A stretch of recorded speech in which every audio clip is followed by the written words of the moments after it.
While butterfly houses are now relatively common, many are showcasing tropical butterflies. Spectacular indeed, but this butterfly house, it's even more spectacular. It showcases native butterflies feeding on native plants. Enchanting while teaching basic environmental food web concepts to young and old alike. Here are the two special people that make this possible. Of course, this would not be possible without the numerous docents, as they are called, the volunteers that welcome the public during the hours of operation, imparting knowledge to the visitors. Chris and Deb are working throughout the year to ensure that the butterfly house has butterflies and moths, teaching everyone about a wide variety of Lepidoptera, their caterpillars, and the host plants. Most life on Earth depends on plants, including these captivating insects. Early October, Springfield, Missouri Butterfly House, it's closed for the visitors. The weather is still delightfully pleasant. Plants and butterflies are still enjoying these late summer-like days. The season is over, and yet it is just beginning as well. Butterflies to be. Butterflies for next year. This series of videos showcasing the environmental butterfly house is attempting to highlight the tireless work behind these enchanting moments in the butterfly house. Work envisioned, coordinated, and put in place by these two outstanding volunteers at the Botanical Gardens in Springfield, Missouri. Here is Chris, Dr. Barnhart, Professor Emeritus at Missouri State University, visiting with Nopadol Pautong, nature photographer at Missouri Department of Conservation, and already setting the stage for the next season at the Butterfly House. Come visit when you're nearby. And this is microfiber cloth. This is one of our innovations in the Roston Butterfly House, is microfiber and chrysalis. It's very convenient to be able to hang them up. So you can buy that microfiber like that? Well, you have to sew the sleeves, Yeah. but yeah, it's just standard microfiber. Yeah. This is what your caterpillars will be. That's the chrysalis. Seabird swallowtail. Yeah. Yeah.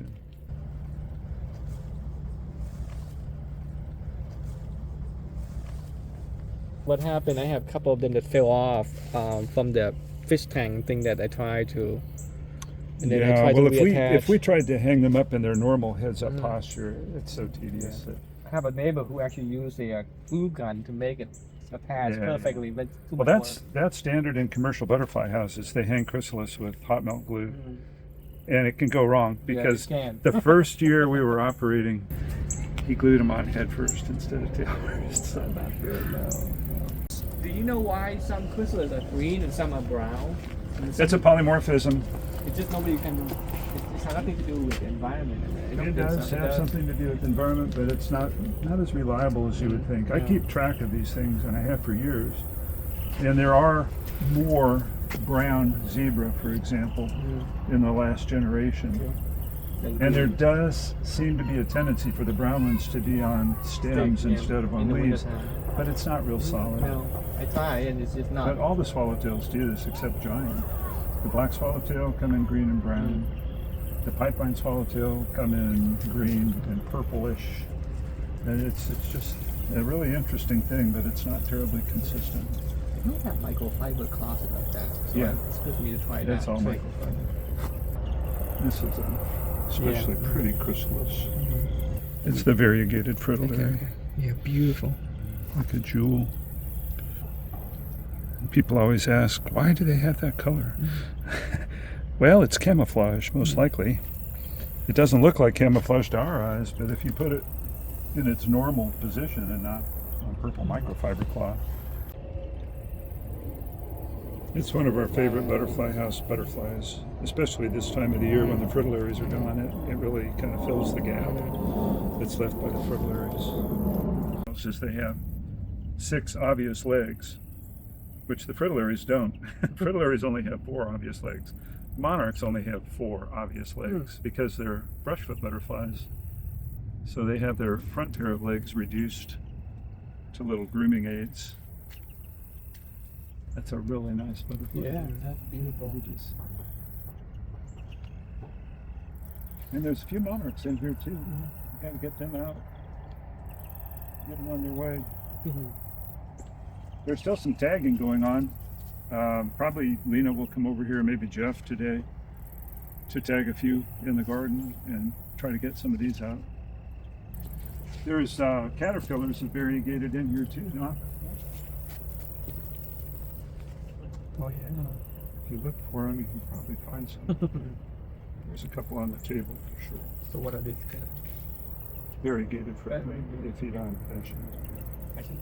They're not a real fritillary. I only consider the greater fritillaries, you know, the great spangled and the Dianas and others, to be real fritillaries. These are almost fritillaries. At least they've got the eggs right. The eggs are very similar to the greater fritillaries, meaning that they're really, really tiny. In town is gone. Yeah. But in here, on the south side, we still got some nice pop. That should hatch. When though? It should hatch now. Really? Okay. Yeah, because it's last year's cocoon. Yeah, all of these are. These are all last year's cocoons. I kept them refrigerated, and I may have kept them so long that they lost track. But with any luck, these are polyphemus in here. I think it's a more spectacular moth, and it's a better moth for us in here because these they don't keep as well as the Cecropia do. And the Cecropia have a really interesting cocoon. It has a valve and escape hatch at this end, so it's a nice thing to show to the visitors. I found a lunar moth nearby my house. Well, speaking of Luna moths, that's what we need to do next. We're going to go down here and we're going to check on the Luna moths that we have bagged on the tree list. Wow. Nasty host plant. There's only a few things that giant swallowtail will eat. Now, if you can lend a hand on that side, and we got to move slow, and we just have to get it off of the hooks each time. And if you're not careful, you're going to get stuck yourself because the thorns are like roses. They're just nasty. Slowly out. But if we move nice and slow and easy, we can ease it off of here. No. There we go. Excellent. Okay. See if anybody's in here. Sometimes they end up on the bag. This is giant swallowtail chrysalis. Like 1, 2, ton of them. Oh my goodness. There's 1, 2, 3. Oh. There's one right there. There's 1, 2, 3, 4, 5, 6, 7, 8, 9, 10, 11. 11 just right on this little branch here. I think that's the only one that was loose in the bag. Yeah. Well, That one is great right here. Oh. Gotta try to do this carefully too because we can skewer them on the thorns just like we can skewer ourselves. And maybe this guy here is Our fine. I baby. just had for you to prune the whole thing. Okay, about from, that. from here. Perfect, yeah. Is that good? Mm-hmm. All right. From there. There we go.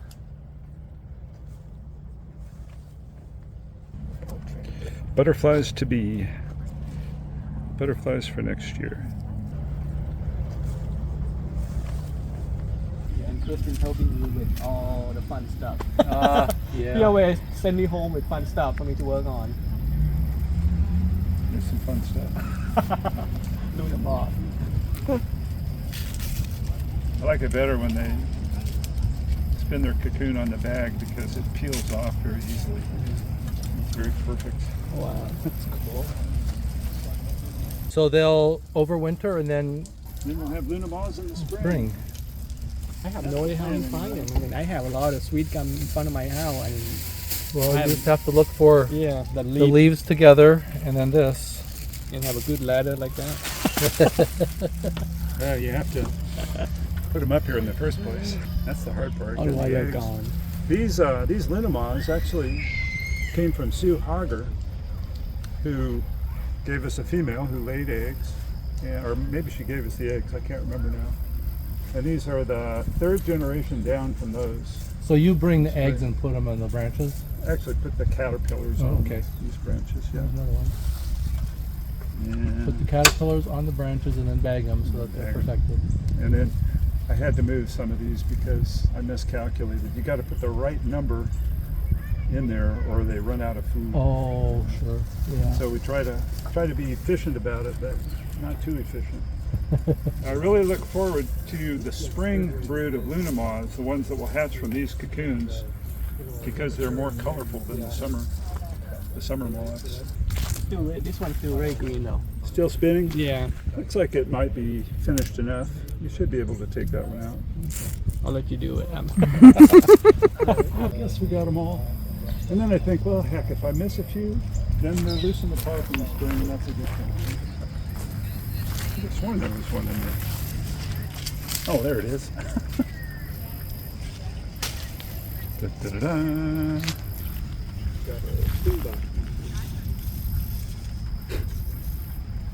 Buck Hagee, who passed last week, actually, used to joke that you could make a fine tea from the frass. Well, I was telling you that caterpillars lack a microbiome, and that's based on studies of a few species. I don't know if it's a general thing, but I thought it such an interesting factoid that I took fritillary frass and resuspended it in water while it was still fresh, and the little bits of leaf are still green. They look like just little tiny snips of leaves, just like you'd expect. Luna moths, they do change the color before the pupa. They do. They turn kind of a reddish. The reddish, that guy. Somebody chewed through the string here. That's interesting. I wonder who. Or even eat the cocoon. If it's attached to the side of the bag, they'll just go in and pull the pupa out through a hole. So squirrels can be a problem with this. You got him? Not sure. Oh, there he is. Yeah, he's definitely ready to spin. We'll just take him home. Take him home and have him spin at home. I think I've got 4 here. There's 2 more. I wish Deb was here, but she's working today. She likes to do this. She likes the harvest stage.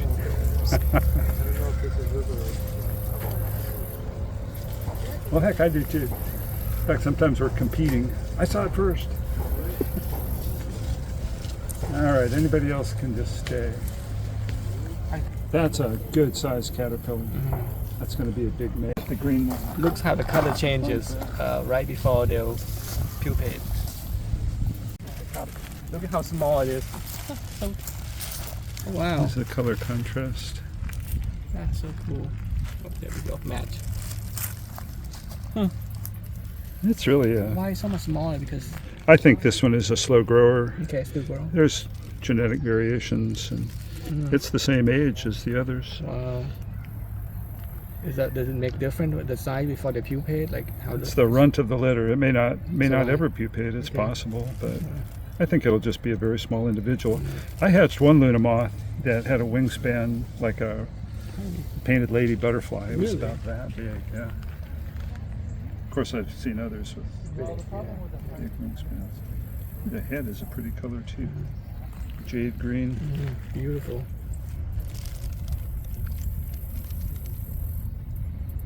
Looking for a place to settle. How long would it take them before they settle like that? In that Oh, same it'll color? run around for most of the day usually. But what it's looking for, only the caterpillar knows for sure.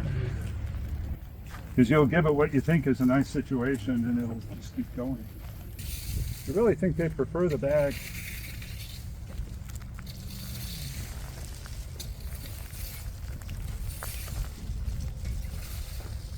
Looking for something heavy that's, bobbing at the end of the branch. So a little shake can reveal that.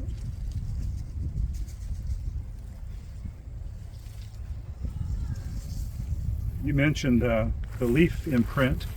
This is the fabric imprint. See, it's a perfect mold of the fabric on the cocoon. And that brown color is characteristic of cocoons from sweet gum. They can be white, but sometimes they're this chocolate brown. I don't know if the silk is that color when it comes out, or whether it gets stained after the cocoon is completed. Or an imprint not of fabric or the leaf surface, but imprints of frass. Mm-hmm. That's disgusting. So we call them poop cocoons. Yeah. You do this after a rain, it's really a mess. Yeah. It's stuck at the bottom of the so bag. dry. So. Not bad. The butterfly house, did it have a fundraising? Yeah, we have a donation box that looks like a giant caterpillar. I mean, like website, anything like that. People doing like a event. There is a website, but it's less productive than the donation boxes. Yeah. Everything from pennies up to occasionally $100 bill will come in. I think the average donation per visitor, though, is around 15 or 20 cents. But when you have 50,000 visitors, it adds up, you know. And the Butterfly I House. help with the Missouri Prairie Foundation with fundraising. That can help Butterfly House doing fundraising with my images. The fundraising for them, and we raised several $1,000. That's great. And you should do that. yeah, I think I should. Yeah. That's what I was just thinking. Like, why should do that? We also have that sponsors sign up for 3 years, and I think it's $5,000 a year. So we've got another $10,000 a year that comes in from the sponsorships. And it adds up to enough that we can hire a docent to be in there in the summer during the working hours. And then the weekends and after hours, after 5:30, is volunteers. That is at the museum at the, you see it? Oh, that's beautiful. That's a metal kind of collage. Yeah, You can see it. very nice. That's what I did with the Missouri Prairie Foundation fundraising. It was a big metal prints. It's about 40 inches. Be free. Yeah. People always ask, what do you do with them in the fall? I say, oh, I turn them loose.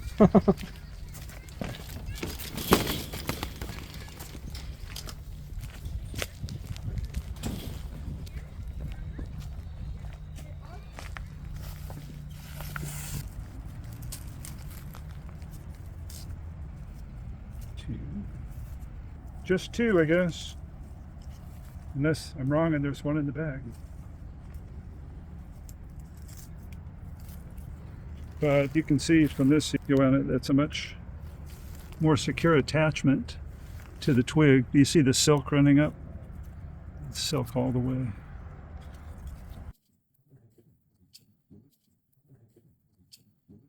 See those 4 up in the corner?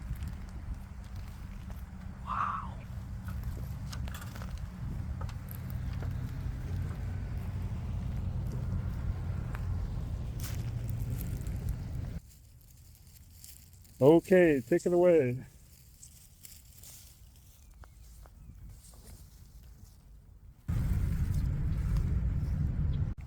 Yeah, now they'd be in for an unpleasant surprise if they tried to emerge through this net. I don't think they could tear it as easily as they do their own silk. The silk is tough too, but they have a secretion that they release before they emerge that softens it. I doubt that it works on polyester. And here's one in a more normal situation. Gotta wear a hat when you do this sort of thing. Okay.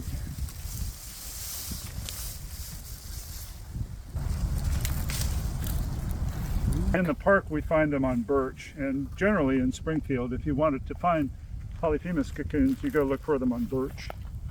But we prefer to raise them on oak, because the leaves are very accessible. There's lots of oaks in town on public property, so we can collect it.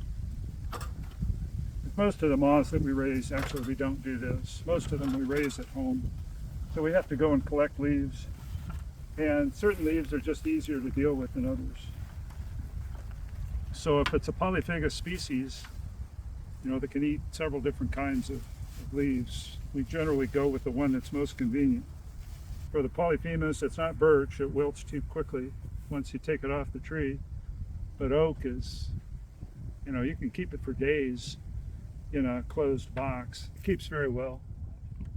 And then for Cecropia, they like to feed on cherry, but again, sweet gum is a better choice for culture indoors.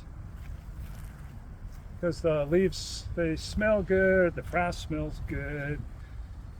It's a durable leaf. After you take it off the tree, it doesn't wilt very fast.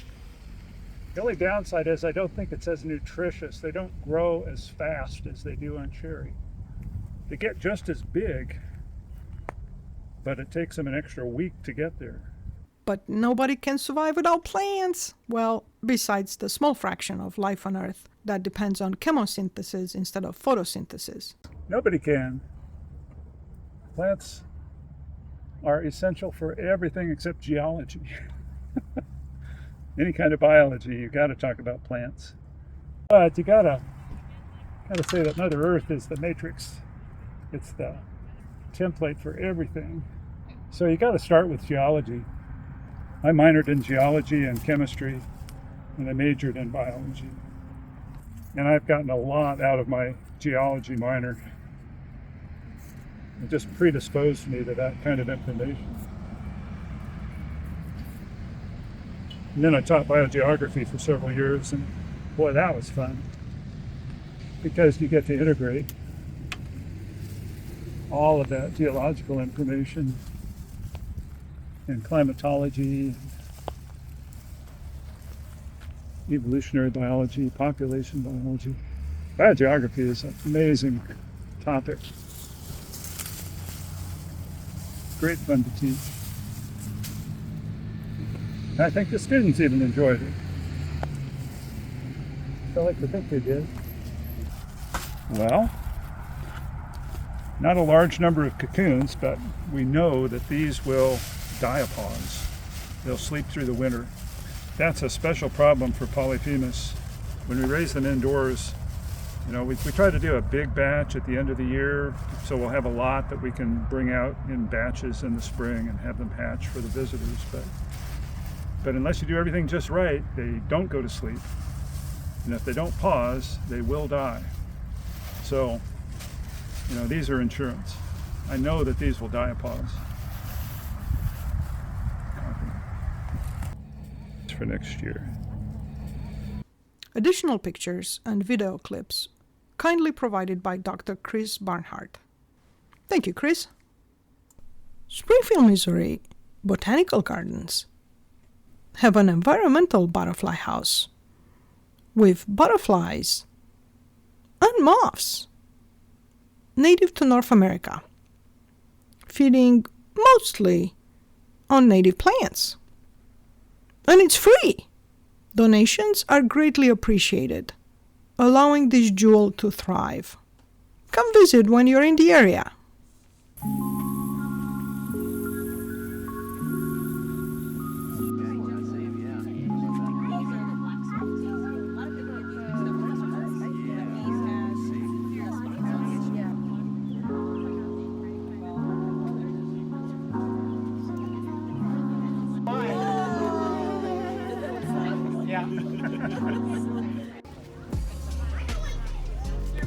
Is it on? All right, yeah, I think you got it.